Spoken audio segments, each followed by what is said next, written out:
आकाशवाणी भोपाल से प्रस्तुत है अनूपपुर जिले की चिट्ठी। आलेख अजीत मिश्रा, वाचन स्वर दीपा सिंह। राज्य सरकार के निर्देश पर संकल्प से समाधान अभियान 12 जनवरी से 31 मार्च तक चल रहा है।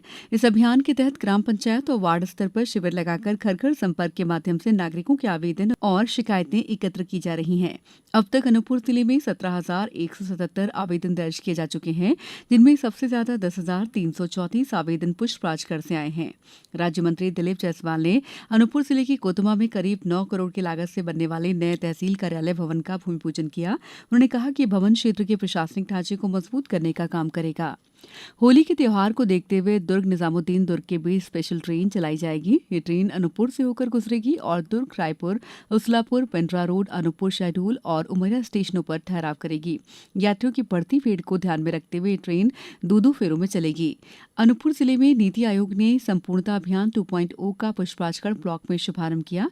यह अभियान 14 अप्रैल तक चलेगा और स्वास्थ्य, पोषण, शिक्षा तथा कृषि सहित 6 प्रमुख क्षेत्र में 100% परिणाम हासिल करने पर केंद्रित है। जिले में मुख्यमंत्री कन्या विवाह योजना के तहत 16 फरवरी को जनपद पंचायत जैतहरी में सामूहिक विवाह कार्यक्रम आयोजित होगा। इसमें नगर और ग्राम पंचायतों के कई वर वधू शामिल होंगे। कलेक्टर हर्षल पंचोली ने तहसील पुष्पराजगढ़ में पटवारियों की बैठक लेकर फार्मर रजिस्ट्री कार्यों की समीक्षा की।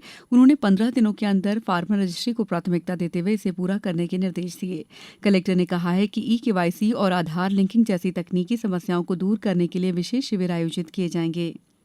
बोर्ड परीक्षाओं को ध्यान में रखते हुए कलेक्टर हर्षल पंचोली ने 10 फरवरी से 7 मार्च तक जिले में शांतिपूर्ण परीक्षा सुनिश्चित करने हेतु ध्वनि प्रदूषण नियंत्रण आदेश जारी किया है। इस बार 10वीं में 7,885 और 12वीं में 6,314 परीक्षार्थी परीक्षा देंगे। परीक्षा केंद्रों की समीक्षा और सुरक्षा व्यवस्था का भी ध्यान रखा गया है। कृषि क्षेत्र में किसानों के लिए ई टोकन उर्वरक वितरण प्रणाली लागू की गई है। अब किसान मोबाइल या कियोस्क से सीधे उर्वरक खरीद सकेंगे। वहीं रबी विपणन वर्ष 2026-27 के लिए गेहूं पार्जन के लिए जिले में 8 पंजीयन केंद्र तैयार किए गए हैं। अनूपपुर जिले में स्व सहायता समूह की महिलाओं के लिए बगिया बचाओ समृद्धि पाओ थीम पर विकासखंड स्तरीय प्रशिक्षण कार्यक्रम आयोजित किया गया। इस दौरान महिलाओं को पौधरोपण, पौधों की सुरक्षा, ड्रिप इरिगेशन परियोजना से मिलने वाली सुविधाओं के बारे में तकनीकी मार्गदर्शन दिया गया। मुख्यमंत्री तीर्थदर्शन योजना के तहत अनूपपुर जिले के 200 वरिष्ठ नागरिकों ने द्वारका सोमनाथ की तीर्थयात्रा पूरी की। 21 जनवरी की रात अनूपपुर रेलवे स्टेशन से रवाना हुई मुख्यमंत्री तीर्थदर्शन ट्रेन ने 27 जनवरी को सुरक्षित रूप से जिले में वापसी की। यात्रा के दौरान बुजुर्गों को ठहरने, भोजन, पानी, चाय, नाश्ते की निःशुल्क सुविधा प्रदान की गई। पशुपालन विभाग ने बांझ निवारण और टीकाकरण शिविर 16 से 19 फरवरी तक अनूपपुर, कोतमा, जैतहरी और पुष्पराजगढ़ ब्लॉकों में आयोजित करने की घोषणा की है। शिक्षा क्षेत्र में मुक्त स्कूल शिक्षा बोर्ड द्वारा जिला उत्कृष्ट और मॉडल स्कूल तथा श्रमोदय आवासीय प्रवेश परीक्षा 8 फरवरी को आयोजित होगी। वहीं शासकीय एकलव्य आदर्श आवासीय विद्यालय में कक्षा 6वीं के प्रवेश के लिए आवेदन 10 फरवरी तक ऑनलाइन जमा किए जा सकते हैं। सामाजिक सुरक्षा के क्षेत्र में प्रधानमंत्री श्रम योगी मानधन योजना के तहत असंगठित श्रमिकों के लिए पेंशन पंजीयन शिविर 15 फरवरी तक जारी रहेगा। जिले में बाल विवाह रोकथाम और जागरूकता शिविर भी आयोजित किए गए हैं, जिसमें बच्चों को उनके अधिकार, गुड टच, बैड टच और हेल्पलाइन नंबरों की जानकारी दी गई।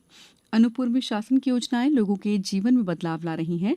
हाल ही में कलेक्टर हर्षल पंचोली ने दिव्यांग इरफान को ट्राई साइकिल दिलाई, जिससे उनकी रोजमर्रा की परेशानियां कम हुई। किसान भी इन योजनाओं से खुश हैं। वेंकटनगर के पुष्पेंद्र भदौरिया ड्रिप इरिगेशन से टमाटर की खेती कर रहे हैं। इससे उन्हें काफी मुनाफा हो रहा है। वहीं अंजनी के उदयभान राठौर ने सुपर सीडर यंत्र अपनाकर खेती को आसान और लाभकारी बना दिया है। जिले की चिट्ठी समाप्त हुई।